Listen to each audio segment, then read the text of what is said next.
สบายดีท่านผู้ชมที่เคารพรายการเล่าเรื่องเมืองลาวในวันนี้จะพาท่านมารับชมประวัติความเป็นมาของทาสนางสามผิวซึ่งเป็นตำนานแห่งสาวงามที่มีผิวสีฟ้าสีไข่และสีขาวทาสนางสามผิวตั้งอยู่บ้านธาตุเขตเทศบาลเมืองธงมีไซแขวงไซยบุรีโดยมีตำนานเล่าขานกันมาว่าเป็นเวลาดนนานมาแล้วอยู่เมืองแห่งหนึ่งในแดนใต้จำปาสักในปัจจุบันมีสาวสนมคนหนึ่งได้ตกลงปลงใจฮักและได้แต่งดองกับนายทหารที่รับใช้พญาจากนั้นนางก็ได้ถือพา3 เดือน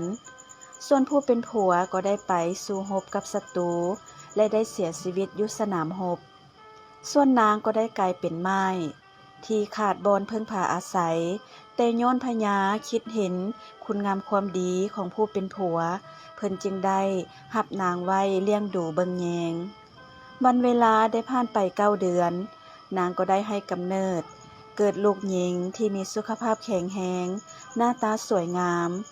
ความงามของนางในวันหนึ่งได้เปลี่ยนแปลงไปตามตอนเศร้าตอนสวยและตอนแลงเมื่อนางใหญ่เป็นสาวความงามของนางยิ่งเฮ็ดให้ชาวบ้านชาวเมืองตกตะลึงพร้อมทั้งหาเรื่องใส่นางว่าเป็นคนเค็ดคนขวงบ่ยอมให้นางอยู่ร่วมบ้านร่วมเมืองนำชาวบ้านย้อนความงามของนางได้เปลี่ยนไปตามกาลเวลาตอนเช้าก็เปลี่ยนเป็นสีขาวปานหยองฝ้ายบัดยามตะเวนเที่ยงก็กลายเป็นสีไข่และยามตะเวนตกก็เปลี่ยนเป็นสีฟ้าจากนั้นเสนาอามาตย์ก็ได้ไปติดตามเบิงและเห็นว่าเป็นคือกับที่ชาวบ้านซ่าลือกันแท้แล้วจึงได้ไปกราบทูลต่อพญาและขอให้พญาฆ่านางทิ่มหรือไล่ออกจากเมืองแต่พญาก็คำนึงถึงคุณงามความดีของพ่อนางที่มีต่อบ้านเมืองฉะนั้นพญาจึงลงโทษด้วยวิธีให้2 แม่ลูกปลูกต้นจำปาใส่ผลันหินอ้อมวัดภูถ้าหากว่าต้นจำปาบ่ใหญ่บ่มีดอกแม่นบ่ให้2 แม่ลูกอยู่เมืองนี้อีกหรือบ่ก็ฆ่าทิ่ม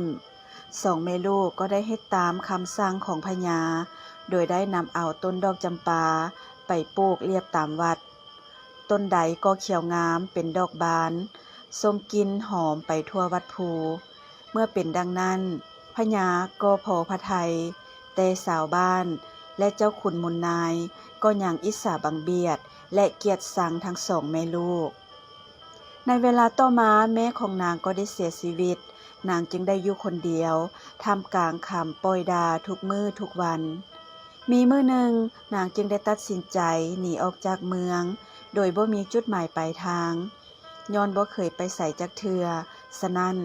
นางจึงได้เด็ดเอาดอกจำปา3 ดอกที่นางและแม่ได้พร้อมกันปลูกไว้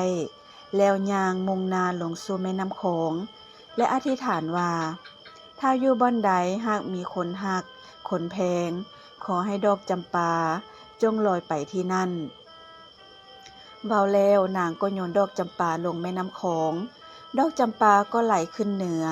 และได้หยุดอยู่บ่อนหนึ่งนางจึงได้พักพรเศร้าเอาแหงจากนั้นดอกจำปาก็ได้ไหลขึ้นเหนือเป็นเวลาหลายวันแล้วได้จมลงไปในกระแสน้ำนางเลยบ่ฮู้สิไปทางใดมีแต่ร้องไห้อยู่คนเดียวเมื่อฮอดตอนกลางคืนลาวเลยฝันเห็นผู้เฒ่าคนหนึ่งได้เว้ากับตนเองว่าให้เจ้าเดินทางขึ้นไปจนสุด3 ห้วยแล้วข้ามภูลงไปก็จะมีป่าดงทงกว้างให้เจ้าไปอยู่ทางเหนือแม่นหนองเฒ่ากองเสือใสทางใต้แม่นทงใหญ่แล้วจะมีคนฮักแพงนับถือเจ้าตลอดไปเมื่อตื่นขึ้นมานางก็คิดเห็นความฝันแล้วเดินทางไปตามความฝันนั้นพอฮอดตอนเช้ามื้อหนึ่งนางก็มาฮอดบ้านคนเมื่อชาวบ้านเห็นลาวก็พากันมาทักท้วงในความงามของนางเสียงซ่าลือได้ดังไปฮอดหูของลูกสายพญาเมืองถ้ำเมื่อฮู้ข่าวลูกสายพญาพร้อมด้วยเสนาอามาตย์ก็ได้นำเอาเงินคำเพื่อมาสู้ขอนางแต่นางได้ออกจากบ้านนั้นไปแล้วเมื่อฮอดห้วยที่3เวลาที่นางกำลังข้ามน้ำ ลูกสายพญาได้เอิ้นใส่นางเพื่อให้รอท่าเมื่อล้าวนำนางทันก็ได้ไขถงเงินถงคำเพื่อจะมั่นหมายกับนางแต่นางก็ได้ปฏิเสธสถานที่ดังกล่าวจึงมีชื่อว่าท่านางเงินในปัจจุบันนี้แล้วกลายไปบ้านที่1ฮอดบ้านที่2ซึ่งเอิ้นว่าบ้านปงขอแล้วก็ได้เอาเงินคำมั่นหมายกันอยู่บ้านนั้นปัจจุบันเอิ้นว่าบ้านปงคอเมื่อตกลงมั่นหมายกันแล้วท้าวและนางจึงได้เดินทางกลับมาบ้านถ้ำแต่บ่ทันฮอดย้อนหมั่นคำก่อนดังนั้นก็เลยพักนอนอยู่บ้านปางคาปัจจุบันเอิ้นว่าบ้านปางคาแต่อยู่บ้านนี้แม่บ่ให้ลักอยู่สู่นอนนำการก่อนการแต่งดองถ้าหากบ่เคารพประเพณีนี้ก็จะมีอันเป็นไปถ้าอยากนอนนำกันก็ต้องฆ่าควาย1ตัวเพื่อถวายผีแต่คู่บ่าวสาวบ่สนใจต่อคำเตือนดังกล่าวสุดท้ายร่างกายของเขาเจ้าก็ติดกันเมื่อเป็นแนวนั้นสาวบ้านก็ได้เป่าประกาศไปถึงบ้านต่างๆและได้ฮอดหูพญาเมืองถ้ำเมื่อฮู้ข่าวแล้วพญาก็ได้มาเบิงและได้ซอกหาวิธีเอาออกส่วนผู้ชายบ่มีอันตรายหยังแต่แม่หญิงแม่นได้เสียชีวิตก่อนจะขาดใจตายนางได้สั่งไว้ว่าให้เอาศพของนางไปไว้ในดงใหญ่เหนือหนองเทากองเสือใสอยู่ใต้ธงใหญ่แต่ก็บ่มีไผฮู้ว่าเขตนั้นมันอยู่ทางใดฉะนั้นจึงได้เป้าไปทั่วทุกบอนและไปฮอดหูของสาวเมืองหลงซึ่งคนอยู่เมืองนี้ฮู้จักบ้านธาตุฮู้หนองเทากองเสือใสและฮู้ธงใหญ่พวกเขาจึงพากันหามศพของนางไปฝังอยู่บอนนางบอกในเวลาที่พวกเขาเดินทางมาฮอดบ้านแห่งหนึ่งก็ว่าแขนออกเพื่อแทกและขุดคุมฝังปัจจุบันเอิ้นว่าบ้านเมืองวาแต่ก็บ่ฝังแล้วหามไปต่อจนฮอดบ้านหนึ่งพวกเขาก็ลิ้นเบียลิ้นโปงปัจจุบันเอิ้นว่าบ้านเบียการหามศพใช้เวลาหลายมื้อซึ่งมันได้ส่งกลิ่นเหม็นออกมา